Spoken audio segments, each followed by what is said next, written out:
Hello, heroes of Arcasia. Welcome to another episode of Patch Notes with Henry. We're kicking off the new year, 2024, with the January update. But I hope since the last one, everyone's had a great end of the year, happy holidays, and a fun start to the new year. Had some good time off with family and friends. It was a good end of 2023 for me. I dropped a sidereal energy on New Year's Eve, so I'm hoping that 2024 is just as fortuitous. With that, we have a ton of changes coming in this update, primarily balance and QOL. The full patch notes are actually well over 18,000 words, almost 19,000. So there's a ton to cover. Today we're going to talk about some of the highlights, big pieces of content. We'll do a quick rundown of the balance changes and a few highlights from the QOL that's coming in. But as always, if you want the nitty-gritty, feel free to read through the full patch notes article for every single little detail. So one of the highlights of this update is going to be the Brelshaza Legion Raid Inferno difficulty. As most players know, Inferno mode is the most difficult version of Legion raids. It's all about proving you're the best of the best in Arcasia and earning the accompanying prestige. Rather than the normal rewards of gear, materials, and everything else you'd get in a Legion raid that you clear week over week, Inferno rewards instead showcase your victory with the titles, achievements, stronghold structures, and more. This time around, the Inferno difficulty is going to require item level 1560, and as a piece of equalized content, you're going to need to build out a setup in the Book of Coordination before going into the raid. One thing to know is, unlike other Inferno Legion raids that include every gate, Inferno Brelshaza is actually focused on the final 2 gates of the original raid. For players that played that before Gate 5, the original Gate 5 was removed. Those are the 2 gates where you face Brelshaza. So the Legion raid will be focused on those 2. We'll have a ton of new mechanics and new challenges for players to encounter, and also have a throwback to Gate 5, which is no longer in the current version of Brelshaza. So another fun spotlight that's coming is going to be Lai Lai Island.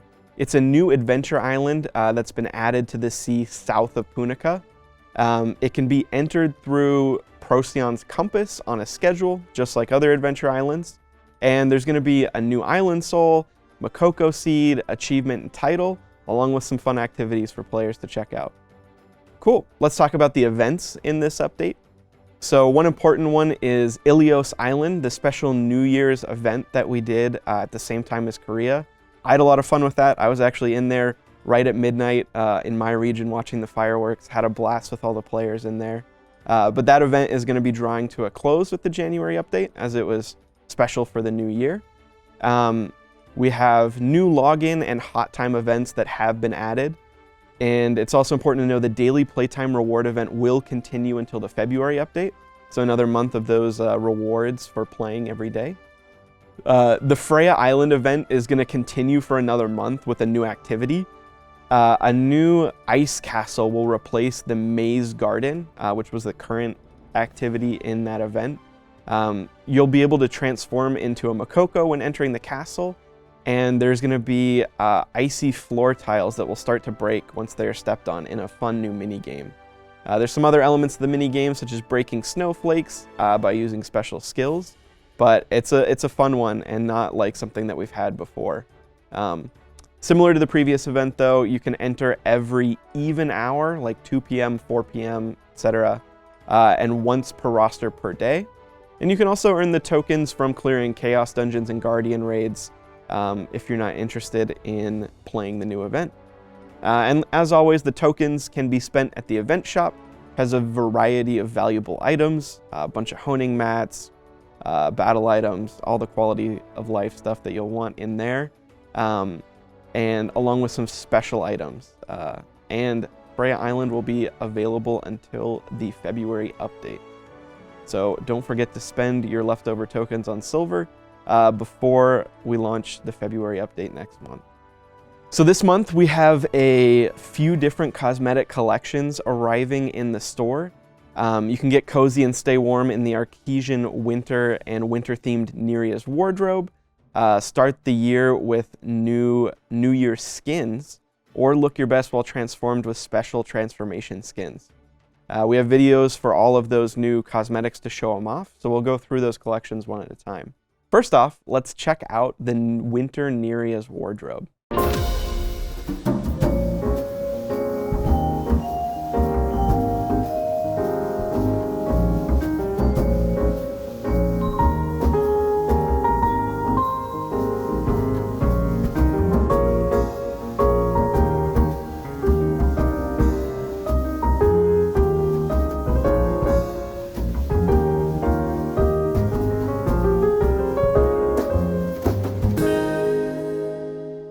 So next up, this is kind of a new, unique type of skin, the transformation skins. These are for the 3 transformation classes, Artillerist, Machinist, and Shadow Hunter. So they're new cosmetic options for when you're transformed.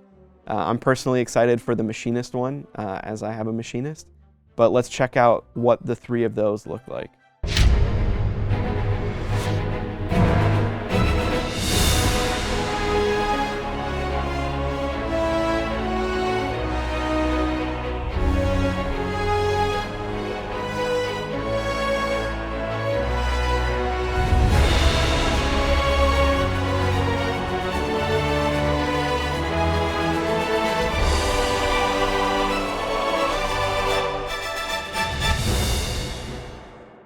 And the final batch is going to be the New Year cosmetics. There's New Year's skins, a wallpaper, a cute rabbit pet, and we're also going to be bringing some older New Year weapons from 2020 in Korea to the store as evergreen products, so they'll be purchasable for a long time. Unfortunately, since they're older skins, they're not available for some of the newer classes, but the skins should cover all of the types of classes that we have. Let's take a look at all of those now.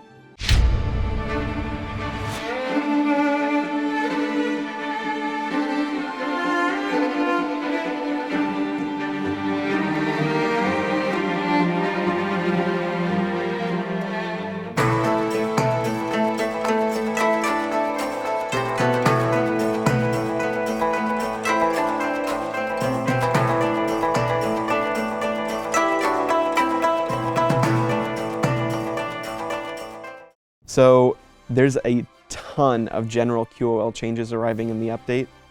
It would take a really long time to cover all of it or read through it line by line, so I'm going to cover some of the top ones we know players are looking forward to. We expanded the max amount of a bunch of currencies and changed the max stack of a bunch of honing materials. So there won't be as many stacks in your inventory anymore unless you're loaded and have over 1 million stones. And kudos to you if you've reached that amount. On top of that, we added a ton of stronghold updates, including new attractions, new themes, new pet ranch skins, achievements. And so if you're a big fan of customizing your stronghold, make sure to check out the full list. And probably the biggest QOL change we know players have been looking forward to, I'm super excited myself for it as well, is going to be the roster-wide battle item storage. All of your battle items in your inventory are going to be moved and transferred to a new storage tab. And the only exceptions for that are going to be battle items that are for guide purposes and ones that are exclusive to certain regions, like raids, Primal Island, quests, the cubes in Voldis, for example. And yeah. So once again, over 18,000 words. If you want the full nitty-gritty details of all of the changes to items, menus, settings, all sorts of stuff, make sure to go check out the full patch notes. The link should be in the YouTube description. So let's dive into what I know a ton of players are excited for, which are going to be the balance changes.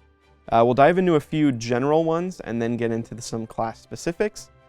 So yeah, generally we reduced the base movement skill cooldowns for Destroyer, Paladin, Soulfist, Summoner, Arcanist, Bard, Artillerist, Sharpshooter, Machinist, and Shadow Hunter. There are also some skill effect, skill tree effect, and other QOL for a ton of classes. Now, time for rapid fire balance changes. These include multiple balance changes in Korea combined into one patch for us. So there's some pretty extensive updates. But what we're going to do here is just cover the basics. If you hear your class listed, make sure to check out the written patch notes for the specific numbers. There's also, for some of the classes that I mentioned having like a rework, there's going to be some skills that were fully removed and new skills added. So make sure to check those out. But yeah, let's go through it rapid fire. Berserker was buffed. Gunlancer was buffed. Destroyer was buffed. Paladin had an awakening skill rework. Slayer was slightly buffed. Wardancer received a massive overhaul, which should be considered a buff. Scrapper also received a massive overhaul, which should be considered a buff. Glavier received a small nerf and redistribution of where damage comes from, mostly focused on the Pinnacle engraving playstyle. Striker received a massive overhaul, which should be considered a buff. Artillerist was buffed. Machinist sync skills were buffed. Sharpshooter's Loyal Companion engraving was buffed. Gunslinger was buffed. Deadeye received a utility buff. Summoner was buffed. Arcanist was buffed. Sorceress was buffed. Deathblade received a massive overhaul, which should be considered a buff. Shadowhunter was buffed. Reaper received a massive overhaul, which should also be considered a buff. Soul Eater received a spec scaling nerf, but a utility and QOL buff. Artist was buffed, and Aeromancer was buffed. Like I mentioned earlier, some of these classes had skills removed and new ones added. So players with level 2 or higher skill trees for those deleted skills will have compensation sent to their universal storage. The compensation will correspond to the skill tree level in the form of an amulet. Let's wrap it up with one notable bug fix, which I know PvP players care about a ton. We fixed the issue causing the PvP weekly rewards to not be sent, beginning with the December update. Weekly rewards that have not been sent will be distributed via universal storage after the update. That wraps up the January patch notes with Henry. As always, thanks for joining me. We really appreciate it. And if you want us to keep doing this kind of content, make sure to like and subscribe. It just really helps us, see whether you enjoy this, if it's something we should keep supporting. So yeah, really appreciate it. And I want to leave you all with a community question this time around. With all of these balance changes, QOL changes coming in, what's the one update that you are most excited for out of all of those 18,000 plus words? Let us know in the comments. Thanks again. See you later. See you in Arcasia.